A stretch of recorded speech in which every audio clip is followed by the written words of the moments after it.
Welcome, Alan, to the Biohacker Babes podcast. Thank you for joining us today. Thank you for having me. Yeah, we're thrilled to talk about aging. Oh my gosh. Dun, dun, dun. Dun, dun, dun. So we love this topic, and anti-aging has just been a huge focus, especially in the biohacking space, and perhaps to comic levels, because a lot of biohackers are projecting to live to 120 and beyond. And Renee and I would love to aim for that. But I think more importantly, we want to make sure that our health span equals our lifespan. So when we look at your company, it has an incredible name, Do Not Age, which is certainly eye-catching. But underneath that, you have an amazing mission to extend healthy lifespan and also to get the most scientifically researched supplements into the general population and accessibility, which is amazing. So curious, before we dive into the literature and what you've created, I'd love to know just your existential view on aging and how long do you want to live? As long as I'm healthy. So yeah. I don't see why there should be a limit on it. There was a Do Not Age tweet recently that said, nobody thinks they want to live to 150 until they're 149. It's like, what age do you put a number on it? If you're healthy and happy, I don't see why there should be 90 is fine for me, Yeah. So I guess, how do you define healthy? What does healthy or health span look like to you? Still able to do everything that fulfills you and move around and be active. That doesn't mean you have to be an Olympic athlete and compete at the top level. It just means being able to exercise and walk to the shops and go and see your friends, and if you do enjoy any sports, being able to at least participate in them. Yeah. I'm there with you, though. In my next life, I would like to be an Olympic athlete. Just putting that out there. Oh, really? And of course, it's the brain exercise as well. So your brain's still functioning. You can still hold information and make your own decisions, not relying on anybody else for day-to-day support. Yeah, that's insanely valuable. I'm seeing that more and more. Yeah. Thank you for introducing that. Yeah, I want to be able to move on my own, think on my own, speak on my own. Yeah, I'd probably go to the toilet on my own as well. I think yes. I think that one's quite important. Pull up my own pants. Okay. And that is Healthspan. Yeah. Amazing. Yeah.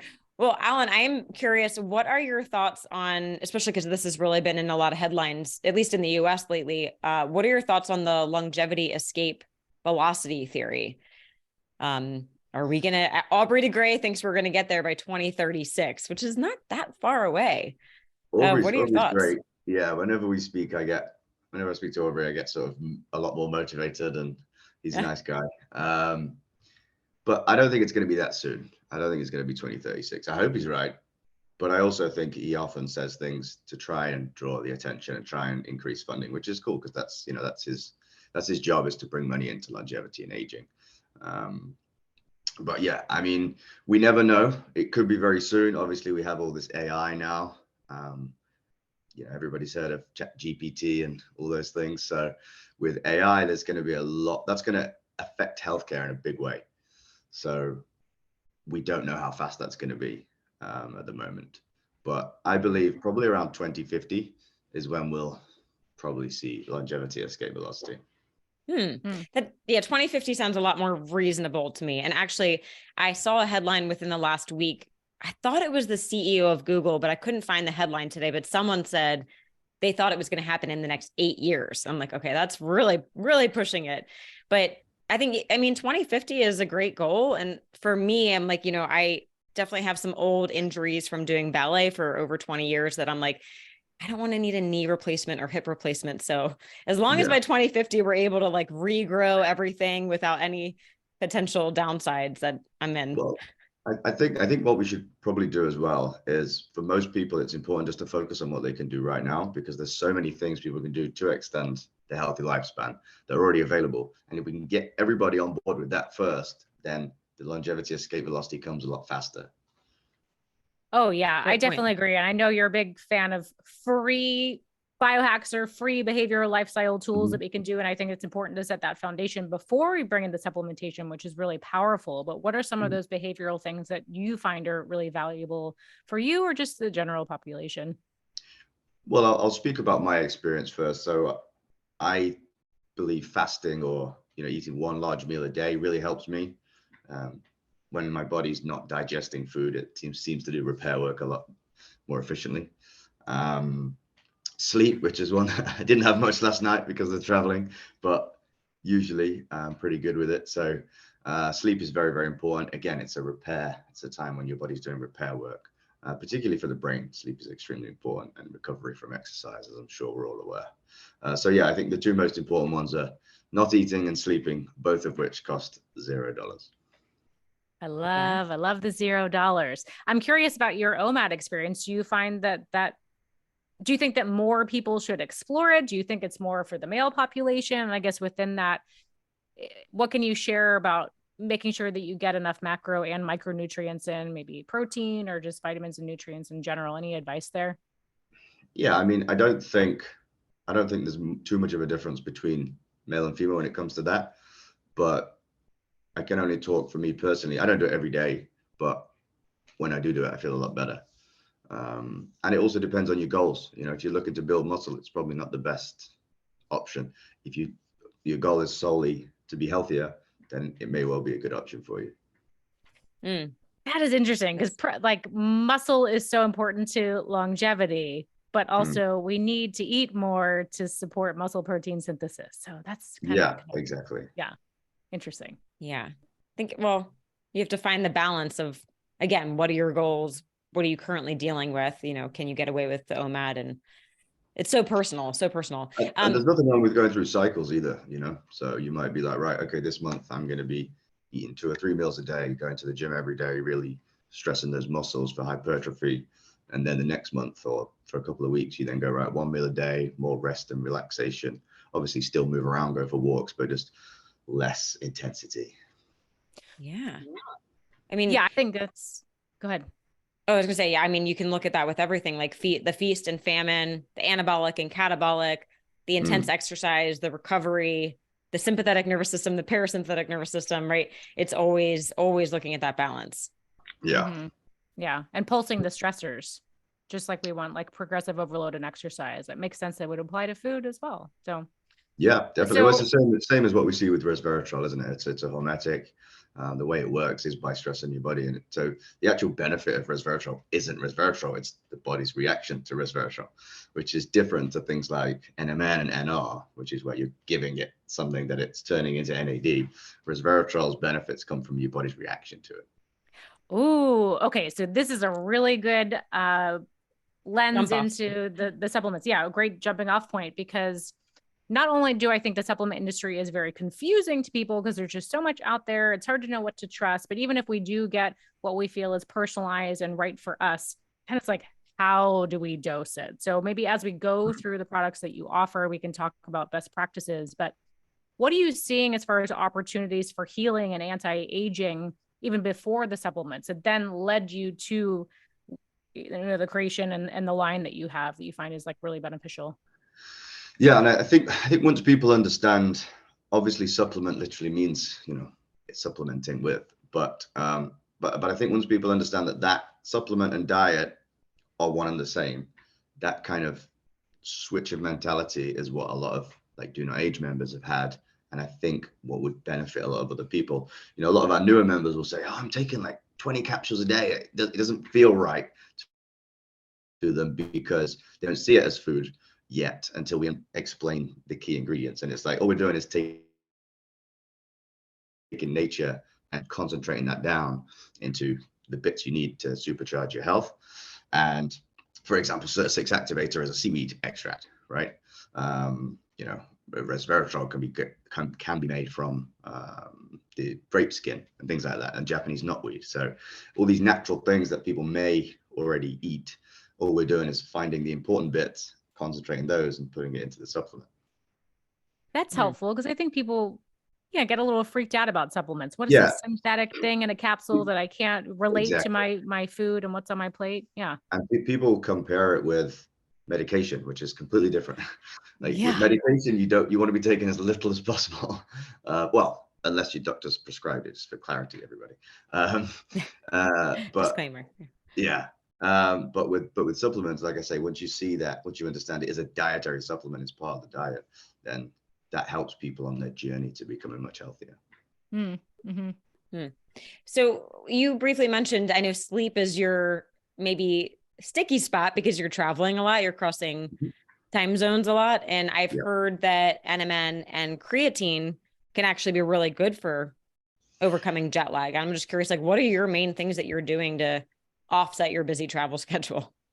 So I think the key thing to do is the day before, try and sort of wake up at the normal wake up time in the place you're going to. So sort of preset your body, and then take your NMN at that time. So NAD levels tend to be highest when we first wake up, and then they sort of fluctuate throughout the day. And then creatine, I'm not sure yet. I've not been taking it long enough. We've only had creatine monohydrate products out for about a month, and it's ridiculously popular. We didn't realize how many people wanted creatine, but because we're seeing all the data now on how much it can help the brain, like I say, I'm not sure of the link with sleep, but what I have seen is the data that links it with protecting against neurodegeneration and boosting cognitive function. And obviously we know about the muscle mass. It helps to prevent sarcopenia.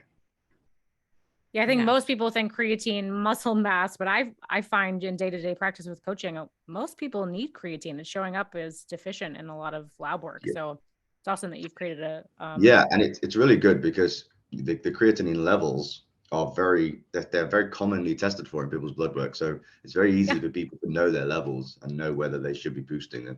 And plus you can tell from how you feel after taking something for 3 or 4 months. And then you say, okay, now I can see my creatine levels higher.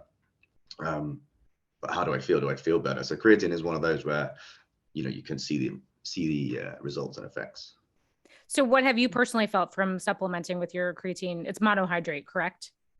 It is. Not a lot of difference, but obviously I like to think I'm relatively healthy anyway. So I don't really tend to notice big changes. I had stem cell therapy recently in Colombia.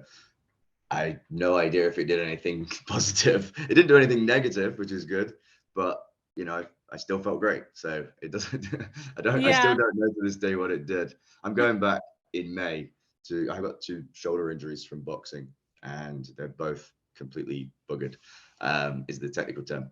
And I'm going back in May, and they're going to inject them directly into the shoulders. So then we'll be able to compare MRIs, and I'll be able to have a much better data set to test whether the stem cells are doing anything.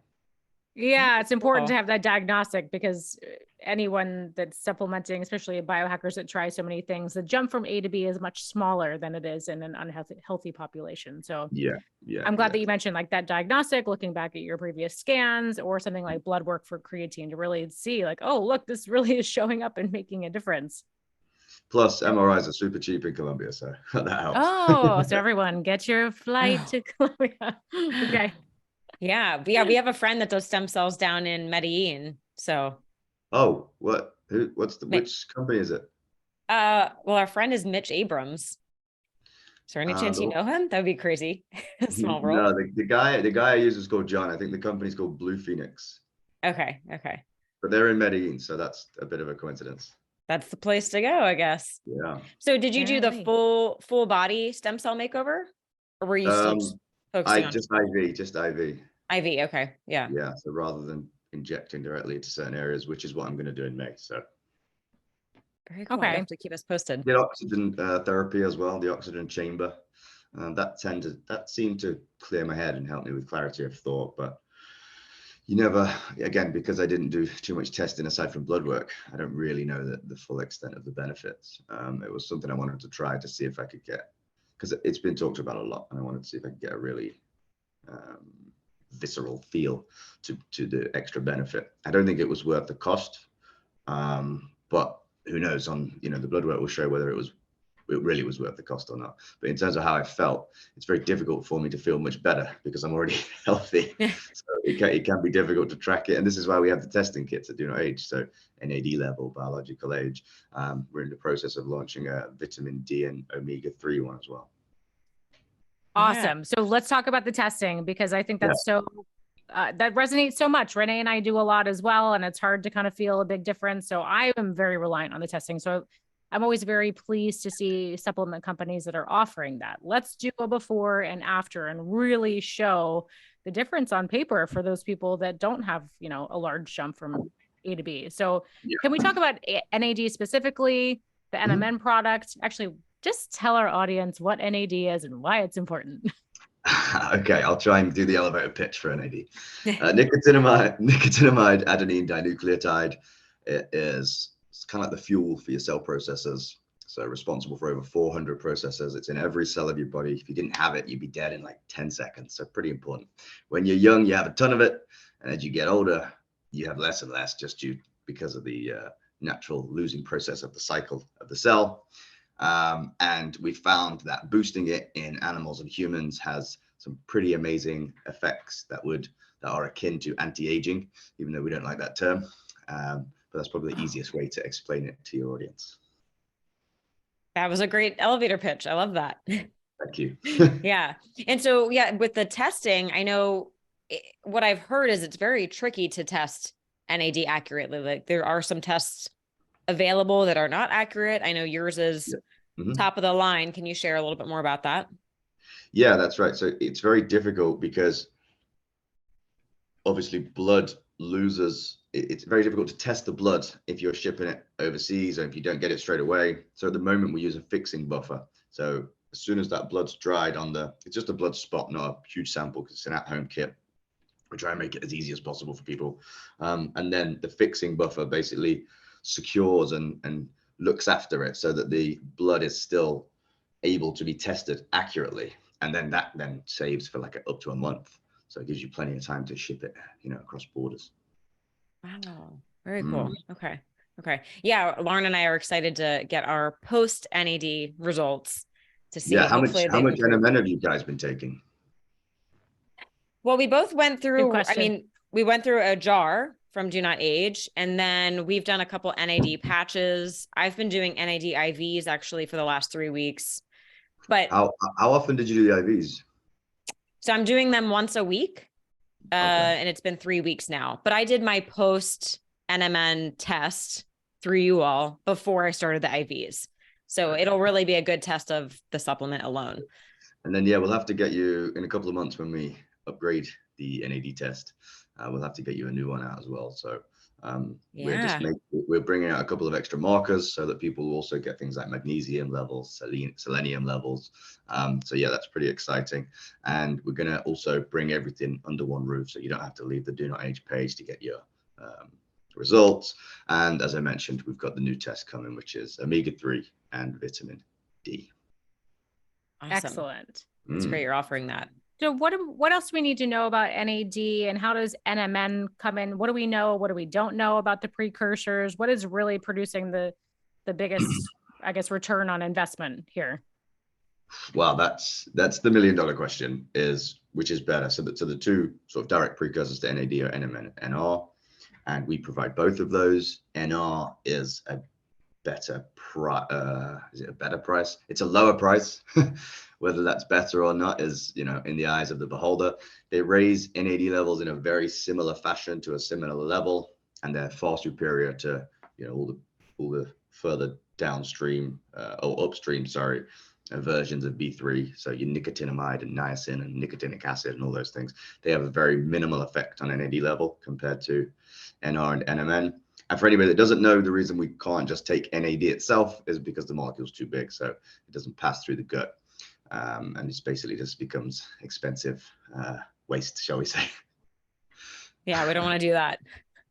Yeah, exactly. And that's why like the patches and the IVs, all these things are coming out. It's like everyone is like, how do we get NAD into the body? But you're right, for the most efficient, timing and cost. That's the trick. I'd like to try the sub-Q, just under the skin one. I've done IVs a few times, and then obviously because I have access to these NAD tests, I do them very regular and I literally like every day. IVs are great. You're never gonna be able to increase NAD as much as literally plug it into your veins. But unfortunately, like for most people, it's cost prohibitive. and you'd have to do it at least every 48 hours. So when I was doing the NAD tests for the next 36 hours, NAD was super high, and then it would just tail straight off. By 48 hours, it was just back to where it was before. So this is why most people choose NMN or NR, and then they just take it every day. It's just that nice little top up to keep you where you should be. I'm taking NMN at the moment, but that's just because I get sent whatever the office sends me. Lucky. Yeah. So with the capsule supplementation, you mentioned just low level, get it in. Of course, your mission is to make this accessible, bring the cost down. What are you seeing, or maybe it's too soon, but with longer term supplementation, is this something we'll have to continue to take? Of course, like our energy cycle, Krebs cycle breaks down as we age. So potentially we will always need it. Yep. And again, it's that link between making sure you're viewing it as part of your diet, because obviously you wouldn't say, "Shall I stop eating? Will I just stop eating one day?" Like, you're always going to have to keep fueling the body, right? So that's what it's all about. So basically, what most of these ingredients are designed to do are find the levels of molecules in the body that fall and replenish them, or vice versa. If there's something that gets too high, keep it down. So for example, Apigenin helps to suppress, unhealthy levels of CD38. So that's essentially what most of the ingredients are trying to do. And obviously we're doing the science in the background, and now we've sort of completed the loop as well. And we have the consumer facing website so people can buy direct from us. Great. And how come NMN needs to be on an empty stomach? It's just absorbed better? No, it doesn't actually make a difference. But the reason we say that is because most people haven't eaten a large meal while they were sleeping. The important bit is to take it as soon as you wake up, because of what I mentioned earlier about that natural NAD cycle. So you want to spike those NAD levels when they're naturally supposed to be high anyway, because NAD is the NAD cycle is very closely linked with the circadian rhythm cycle as well. Oh, okay. I need to be better. I've been taking it around noon-ish. I got to bump that up to when I wake up. Well, because I'm out of whack at the moment because of flying. I had mine about an hour ago, and it's 4 p.m. here, so I'm being a hypocrite today. No harm, just more beneficial if you can get it like in tandem with the cortisol awakening response. Plus, one of the things that's important to us is getting people into routine as well, because we have some people that are just like, they forget. Everybody's busy, right? So they'll forget a few days a week, or maybe even just 2 days a week, and that's enough to really knock off 90% of your benefits in the long run. And we know from the people who have been, do not age champions for 3+ years, we can see their health results. And the longer people are on these ingredients, the better the results. So for us, getting people into a routine is really, really important, because otherwise, well, we don't hit our mission, which is to extend healthy lifespan. But also it can then create confusion, because people will say, "Oh, my results, I saw this person, their results haven't been that good." But the reason is because they've not been taking what they should have in the right dose or for the right amount of time, Or doing all the other behavioral lifestyle factors that just support these natural processes. Well, of course, we get some members like that too. They're like, "Look, I love McDonald's. I don't like exercising, so I'm getting a little top up from you guys," which is fine, but it's certainly not what we recommend. And obviously you won't see the true benefits if you do that. Yeah, you can have your own goals, but then you can't compare, right? You cannot out supplement lack of movement. That's just not possible. Yeah. Amen to that. Yeah. Although there is an ingredient on the market, and I know they're saying that it mimics exercise. They call it exercise in a bottle. Yeah. What is that? I'm blanking on the name right now. Is it doesn't exist. Semaglutide? Is that the one? Which one? Semaglutide. No, not semaglutide. Oh gosh. Sorry, I shouldn't have brought it up because now I can't remember the name. If it comes to me, I'll pop it back in here. But it's okay. I mean, Resveratrol does some exercise mimetics as well, but let's talk about how that works. How does Resveratrol work? But I also think it's a bit of a dangerous game, because then you will get a lot of people. Again, people are busy. They just look at the headline, and if the headline is "Take this, you don't need to exercise," that's not good advice. No matter how good the supplement is. No, unless it's compounding the effects. So, do you think it's something that activates? Oh yeah. The vast majority of our supplements work a lot better in a healthier body. So again, That's what I'm talking about with compounding over time. So we help the body get healthier. Then as the body gets healthier, the supplement's more powerful. And it's just this, things are always spiraling. They're either spiraling good or spiraling bad. And you want to make sure you're going the right way. But always spiraling. This way. Yes. Yeah. Yeah. Nothing ever stays the same. The only constant is change, right? Yeah. Ah, yes. Very true. So tell us about resveratrol. Why is it important to anti-aging? And let's get back into the pulsing, the dosage. Sure. So for resveratrol, we see most people take between sort of 500 milligrams, 1 gram a day. I'm a gram a day. We do allow people to take more, but it's not needed. Once you get up to sort of like the 5 gram, which nobody would take, hopefully, a day range, that's when it gets a little bit dangerous, I probably suppose is the right word, because as I mentioned earlier, it's a hormetic. So the way resveratrol works is giving your body stress, something that's not actually good for it. And the benefit you get is how your body responds to resveratrol. So a lot of people, if they're sick or if their immune system's low or whatever, then they might stop taking resveratrol because they don't want to add any stress to it at all. So resveratrol is one that you may, in certain times, not take.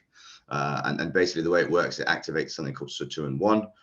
Do you want me to talk about sirtuins, or do you think your audience will know about them? Yes, I'll just jab in there really quick. Resveratrol is an antioxidant, so we're balancing oxidation, correct? So how can we, I guess, spot when we potentially would need more support for oxidation? It's a difficult one. Like I say, if you don't overdose, then I don't think there's much, like we don't see anybody have any negative effects with that resveratrol, and we have more than 200,000 people taking it. The only side effects are things like some people with the first couple of weeks get an upset stomach, but there's nothing more serious than that. And yeah, so I think resveratrol is an important one. There's been a lot of, and I think that's where the so-called controversy around it comes from, because people are looking at it as a stressor and say, oh, this is bad for the body. And it's like, well, yeah, but that's the good bit. It's the same with exercise. It's like, if I lift that heavy weight, it's not technically good for my muscle because it breaks it down, but when it builds it back bigger and stronger. Similar thing. Yeah. Right. Okay. That makes sense. So yes, sirtuins. Tell our audience, for anyone that doesn't know what a sirtuin is, they're going to learn right now. I should have got my elevator pitches ready, shouldn't I? Okay. This is good practice. Sirtuins are proteins go around the body and they do the repair work. And ultimately, aging is just damage and the accumulation of damage. So the reason we don't look 90 years old by 12 is because those sirtuins that are going around the body doing lots of repair work are doing it very accurately and actively when we're young. And just like NAD decreases with age, sirtuin activity also decreases. And sirtuins use NAD as fuel, so that's quite important as well. Less NAD, less sirtuin activity. So the example that David Sinclair always gives is Pac-Man. So think about Pac-Man going around the body, clipping off acetals, doing its repair work essentially. And when you're young, it's like this. And then as you get older, it's like this. And so as such, more damage accumulates, and hence we see aging. So there are 7 different sirtuins, all responsible for different things. Number 6 is the most important.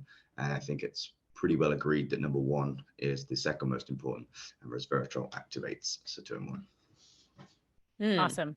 I like the Pac-Man analogy. We have a Pac-Man machine game in our parents' house, and I used to be much better at it. So well, yeah, there you go. So that fits.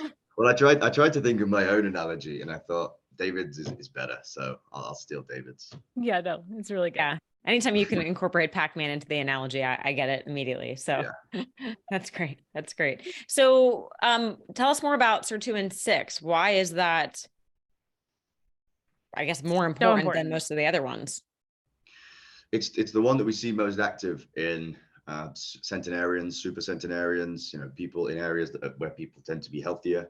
They've been tested for sirtuin-6 activity, and it's the one that's seen to be most active. And you can test that by blood?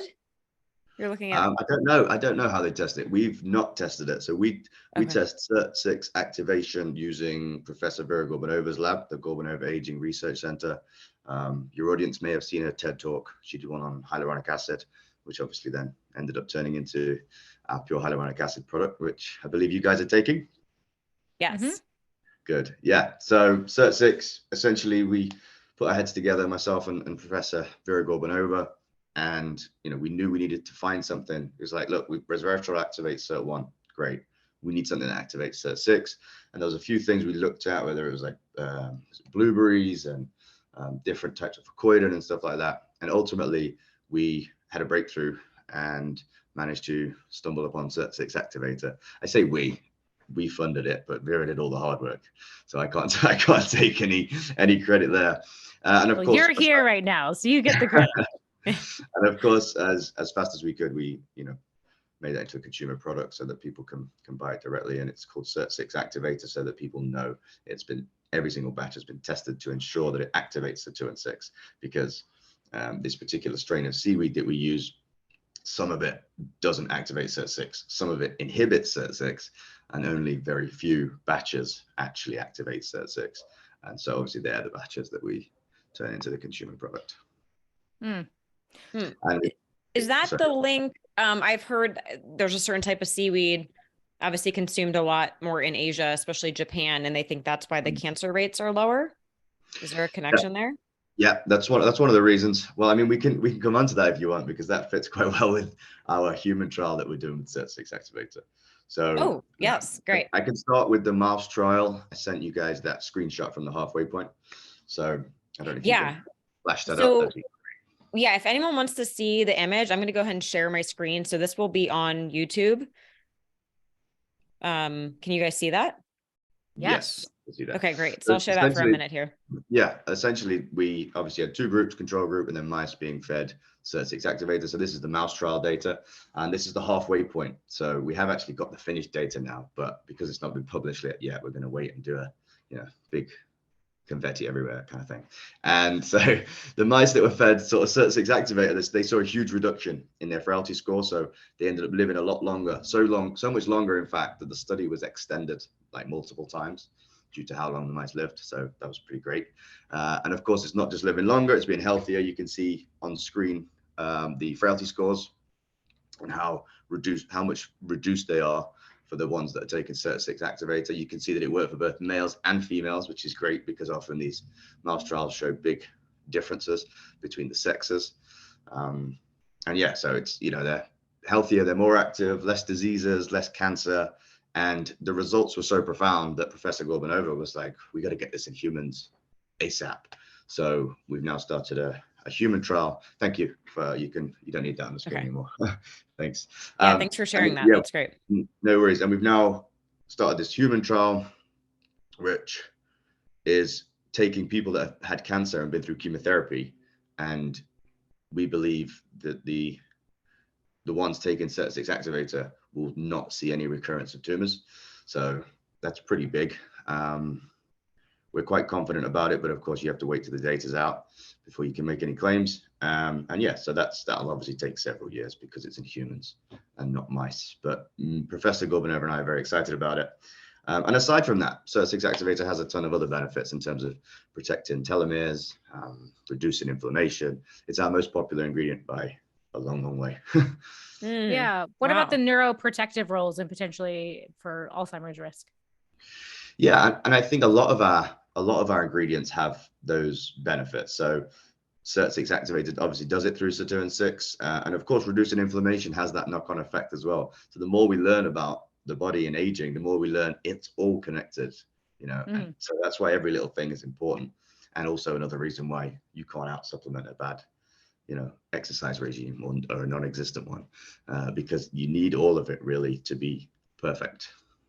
Yeah. So I mean, from a marketing perspective, it's interesting to say this could potentially help with Alzheimer's, or this could help prevent recurrence of cancer, but really we're just upregulating our natural healing abilities. Yeah, exactly. All we're doing is helping the body out, helping the body to do what it was built to do in the first 30 years of life, and we're just trying to replicate it forever, essentially. Just stay 30 forever. Yeah, because nature tends to help you live long enough to raise your children so that you can continue. And then that's it. Then it's like, well, you're done with now. They're having their own children. We don't need, like, nature doesn't want nature doesn't want grandparents. It doesn't see any need for them. That's ridiculous, because my parents still take care of me. Come on. Oh my goodness. Well, that's really interesting about the SIRT6, because actually I have a family member who recently, she's so sweet. I help her with her supplements, and she says, tell me which one supplement I need to take so I live forever. And she just said that a couple of days ago. I'm like, perfect timing. I will ask. And I kind of thought, at first NMN or NAD, right? But she's also a cancer survivor. So now I'm like, oh, maybe SIRT6 is actually the way to go. Yeah, and I think why it's difficult, because when people ask, people email Do Not Age, and they'll say, oh, this person's got cancer, what can I do? And legally we just have to say we're not allowed to give medical advice on that. Speak to your doctor. Right. And it's so painful, because what I really want us to be able to do is say, if it was my mother, here's what I would do, right? Yeah. And that would make sure, particularly for cancer, I would make sure they were taking sulfura boost and SIRT6 activator in huge doses. Yeah. Yes, we're not giving medical advice on the show, right? We're all N of one experimenters, and we share what we find works best for us. But everyone's unique, and you always have to work with a practitioner for sure. That's it. Yeah. Appreciate you saying that. Thank you. Yeah. I guess in the same vein, if we are upregulating all those pathways with the sirtuins, like reducing inflammation, supporting oxidative stress, supporting DNA repair, is there potentially less need for NAD because we've then just upregulated that energy production cycle? Again, it's sort of a chicken and egg thing. If you don't have enough NAD, then the sirtuins won't be able to work no matter how much you try and activate them. So I think they just go together so well. So SIRT6 activator, yes, is our most popular ingredient, but our second most popular are the NAD boosters, whether it's NR or NMN. So that kind of shows you that they're both equally as important. Yeah. And then where does TMG come into play? Because that is a helpful methyl donor.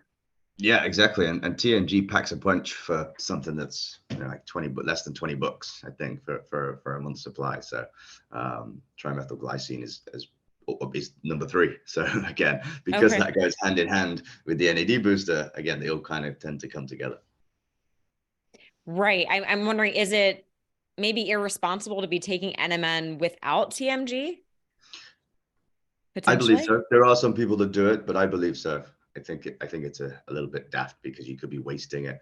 Essentially, you want to make sure as much of that NMN becomes NAD as possible. And by taking a TMG, you're helping yourself do that. Yeah. I remember I heard Dr. Chris Shade speak a couple years ago, and he said, if you're taking any kind of NAD support product and you're not feeling a difference, he says it's because you need probably something like TMG, and maybe, methyl B12, folate. Methylcobalamin, some people use. Any methyl donor will work. So yeah, that's good to know. What are best practices for the TMG? Does it need to be pulse like the resveratrol? Is this a daily consistent intake? No, daily. So you want to make sure you're taking your NMN and TMG daily along with your SIRT6 activator. Again, it's about getting in that routine. Make it like brushing your teeth. Nobody thinks about brushing their teeth. You just do it when you wake up, right? So it needs to be the same as that. Otherwise, you won't get the benefits if you start missing stuff out. Some people then forget to take it if they go on vacation, and once 2 weeks off it can mess everything up. So okay. What else do we want to talk about? Maybe other things that are in the starter pack, like quercetin. That became such a hot one during the pandemic, but yeah. So again, we had a load of people messaging in, will this help me with my COVID? We're not allowed to give medical advice. And I'm thinking, yes, it will. But you didn't hear it here. Yeah, exactly. But yeah, so quercetin is another one I think that packs a huge punch because of its help with allergies. A lot of people have allergies in some respect. It's a little bit like, we call it the exercise of supplements, because it doesn't have a huge impact on any particular pathway or hallmark of aging. It has a little impact on all of them, so it's a bit of an all-rounder. Increases the effectiveness of your resveratrol as well, so has some senolytic effects, very, very slight. But yeah, so quercetin certainly packs a punch, and that's why it's in the starter pack. Great. So if someone were to just start out fresh to do night age and they got the starter pack, how would you suggest that they titrate and start dosing and also like responsibly experimenting so they can really start to feel a difference and understand the differences that they feel? Okay, bear with me then. I'm going to have to look what's in the starter pack. I can't even remember now. Well, we wrote down I don't NMN. work in the office anymore. Yeah. And I'm sure it changes all the time. NMN, TMG, quercetin, resveratrol, Apigenin, Cert 6.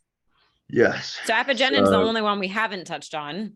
Yeah, Apigenin is the one that I mentioned earlier that reduces CD38. So talking about things getting too high, things getting too low in the cells. CD38 is a protein. You do need it, but you end up having too much of it over time.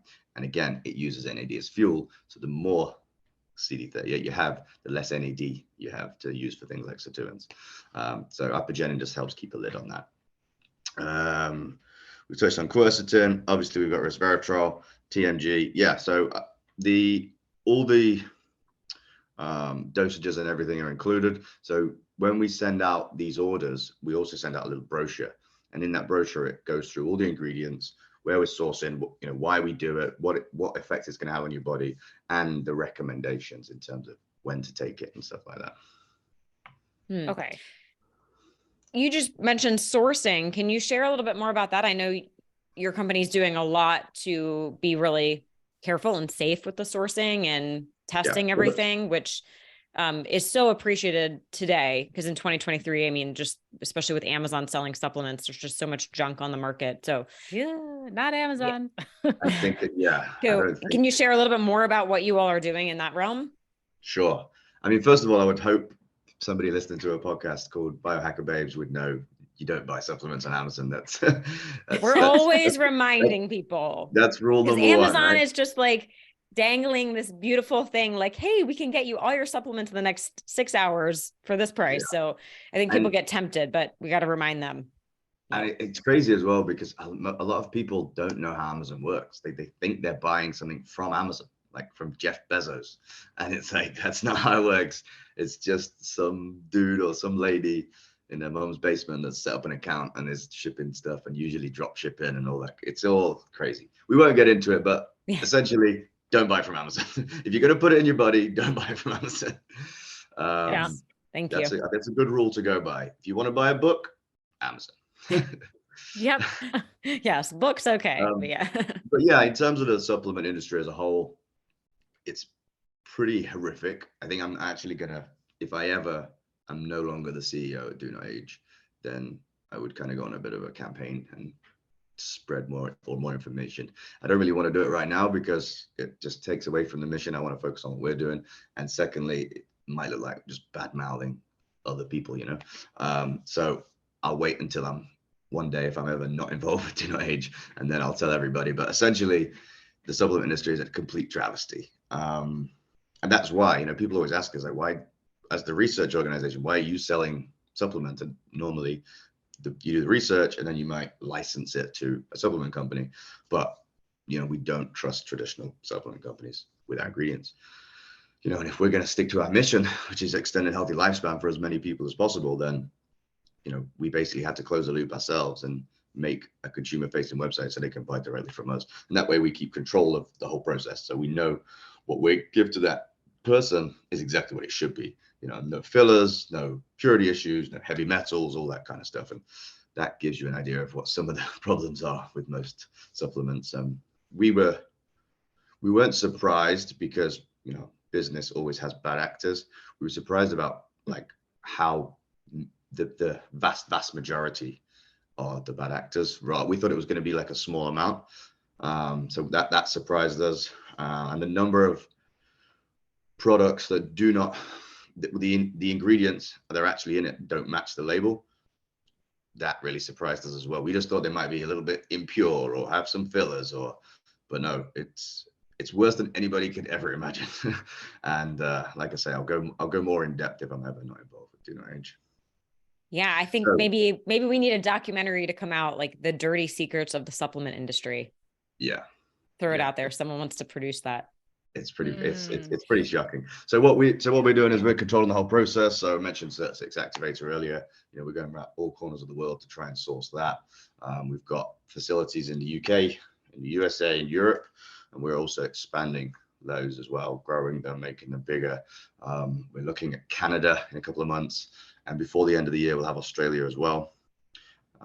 So we're struggling to keep up with demand at the moment. So we have to keep growing, and obviously because we're very picky, extremely picky, that it's not an easy thing. As right, pop up manufacturing there. You have to, it takes a long time for us to do it because we don't just get new staff in that area. We take our staff and do it all that way. So it's very, very important to us because reputation can be built over a long time and be lost like that. So it's super important that we're like control freaks. Well, thank you for being that. Standards, and we appreciate that. Yeah. Someone's got to hold some boundaries here if we're going to turn this industry around. Yeah. So I think we made a nice round trip flight on all of the compounds and what you offer. Do you think we missed anything? Let me go back to my website. Or if you just want to share, what's the easiest way for people to learn more about Do Not Age and really just like best practices for starting? So we have somebody now in digital that's posting on the social media stuff. I'm not really a social media person, and Do Not Age hasn't really been big on that in the past, but we're starting to do it this year because we know that's part of life now, I guess. But ultimately, it's always going to be the email list. The email list it's what we do. That's how we communicate. There's usually 2 or 3 a week, and we'll update you on the latest research, what's going on in the longevity world. If there's anything new or exciting in terms of ingredients you can purchase from us, or testing kits, all that kind of stuff. So I think the email list is probably the best way for people to do it. So jump on donotage.org, and somewhere in there, there'll be a little thing where you can put your email in, I'm sure. Little pop-up, a little birdie that says, come on in. Yeah, that's right. Yeah, the email, I love the emails. I love that you do that. So it all stems from when I first got into the industry. I had to teach myself how to read a scientific study because I didn't know, and they use ridiculous words that they don't need to. There's a perfectly good normal word, but scientists just have this way of speaking. So basically what we do is now, so what I did for myself, I've now trained the team, and what they do is they do it for everyone else, because most people aren't scientists, right? They just want to know, how's it going to affect me? Tell me roughly what's going on in the study, and then what I can do about it. So that's what we try and do. We try and keep it very simple, very easy to read. Emails are always sent in large text as well. You guys might notice, because obviously we do have some older clients. So we used to do them with a black background and white text, because it's kind of our black and white are our colors. But we've changed it recently to the white background because few people said that it was easier for them to read. So we're just trying to make things as simple as possible for people in order to extend their healthy lifespan. Amazing. Very much appreciated. Yeah, I think there's like nothing more humbling than trying to read a scientific study. Yeah. It's frustrating at times. Yeah. I don't think I've ever felt as daft. I get it every day. You're not alone. I'm in meetings with all these different researchers and online, mostly Zoom kind of things. And they're all, once they get going and they talk in researcher talk, I'm like trying to keep up. It's like we're just learning a new language. Oh, truly. Like, yeah. I understood that bit. You're like, tell me what I need to know, please. Bullet points, please. Yeah. That's right. Yeah. Amazing. Well, we'll link to all of that in the show notes for today's episode. So the website, all the social media links, so people can follow you, see what you're doing, and learn more. But we want to ask one final question to you, Alan. If you can leave our audience with a piece of advice, something they can start doing today to optimize their health. Imagine your deathbed and imagine what you might regret doing today on your deathbed. That's my piece of advice. And that doesn't have to be health related. It could be to do with anything. If you're considering doing it, I've always wanted to do this, go do it. Yeah. That's powerful. Powerful. Yeah. Wow. In almost 200 episodes, we've never had anyone say anything like that, but that's such a powerful thing to think about.